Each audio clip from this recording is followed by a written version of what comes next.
right, the bread is rising. We'll let it rise another 20 minutes to a half an hour, and then we will braid it, and then we will let it rise again.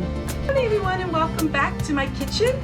Today we are going to be making some of my homemade bread again, and I thought I would share with you a little bit something different today. I finally got one of these bread boxes. Now this is the Pullman, and this is the bread baking pan. This is something I've always wanted. With the extreme price of food, I'm starting to do my own baking. For me, it's so much cheaper to make my own bread because I have so much ingredients stored up. I'm gonna make my own bread. It's gonna be my egg bread. I've made this many times. It's a very rich bread. And I love baking bread when it's really warm out because it rises so nice. And homemade bread, once you have homemade bread, you just don't want to go back to the store-bought stuff. And even the cheapest store-bought stuff for us is $4 a loaf. The expensive is over $7. This is a bread pan for sandwich bread. So it comes with the lid. Now you put the lid on top if you want to have like the sandwich bread like you see in the grocery store. I'm not making that today, I don't think, because I want to make myself a braided bread. So we're gonna have braided bread today. That's a tongue twister. It's in a braid and it's a really pretty bread. And I've never used this before, so we're gonna give it a try and see if it bakes as nice as everybody claims it does.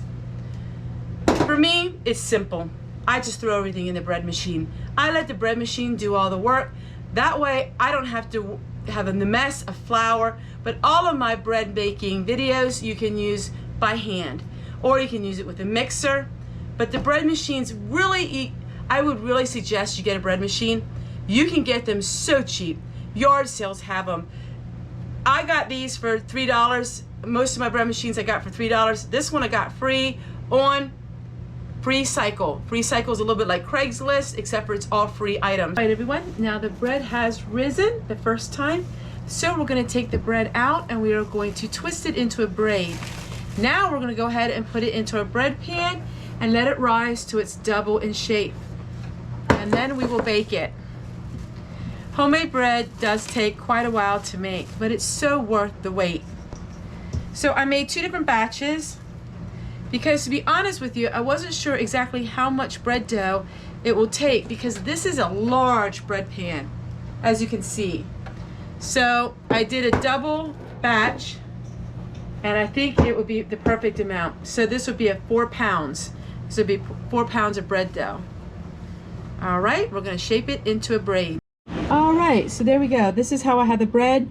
Now we're gonna have to wait till it rises to about double or maybe even triple. This is what it looks like in the bread pan. Now this, like I said, is a very large bread pan. So this is a 4 pounds of dough. All right, I'll show you what it looks like when it's risen the whole way, and then we will bake it. It's important to put saran wrap on top of it to keep the moisture in while the dough is rising. Also will help it rise even quicker. Not only is my greenhouse used for plants, we have plants growing all season. I use the greenhouse to help rise all of my bread. So my bread is rising here in the greenhouse. This is the perfect temperature. And in about an hour, it's totally risen, which is really nice. So I'm working here in the greenhouse this morning, getting all of my work done. As you can see, I have these LED lights, which are grow lights. And I have hydroponics. My green beans are growing in this hydroponic. Now this is made for electricity, but I don't use electricity. I make do with what I got, and they are growing in water. So in this greenhouse, we have bread rising, and we have food starting to grow, and herbs and flowers. And look how good this bread looks. And look how nice this bread is turning out. And it bakes amazing in this bread pan. Almost finished, but not quite yet.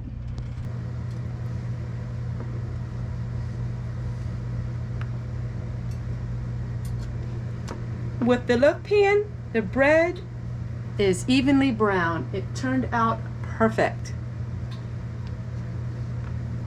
Now let's see if we can get the bread out of the pan easily. Take a look at this. I can tell you already, it's going to come right out of the pan. Look at that. Put a little bit of butter on it and let it sit for 20 minutes. And you got yourself a family-sized loaf of bread. If you put the top of the bread pan on, then you won't have the raised.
$2,000-watt portable power station. Let's open it up. Let me show you what it does. It is very large. This is a large portable power station. So you have all of your USBs, you have all of your inputs and outputs. You also have a light. And it makes a noise every time you plug something in. So it's easy to detect. You can hook this up to solar as well.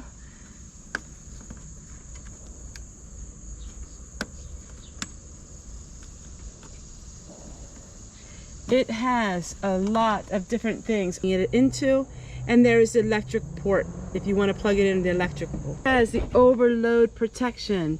This is an overload protection. It will not overload.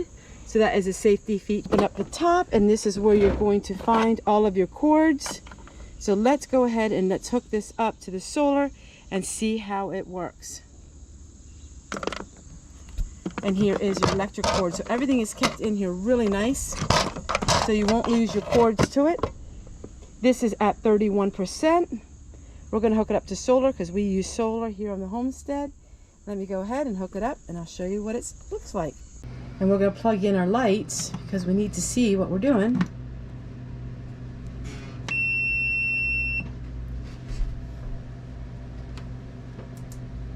All right, now we have our light.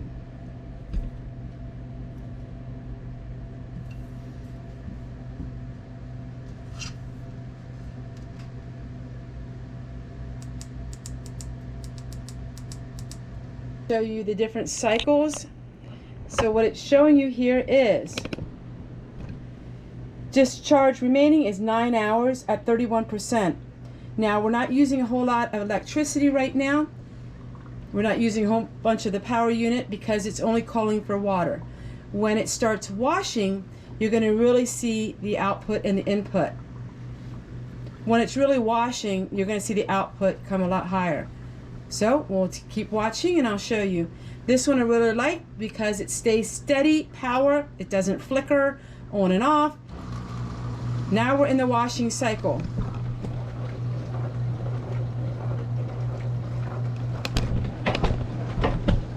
Now you're going to start seeing it change. Now remember, we still have the light plugged in as well. So this light is plugged in. So we are running more than one item off of this. Here's the light. You push it once, push it again, and it comes right off. Push it again, and it comes right off. Now we're at 609, where it was only 18 with just the light. 610. We have 47 minutes at 30%. You want to keep these charged fully as much as you possibly can. If you're not using this unit within 6 months, you want to make sure it's charged. You don't want to run your battery to 0. So every 6 months you want to check it and make sure you have it charged. These are wonderful. This one is especially heavy duty. I like it that you can keep all of your cords in here so you never lose them and you know which cord goes to what unit. All right, thanks for watching.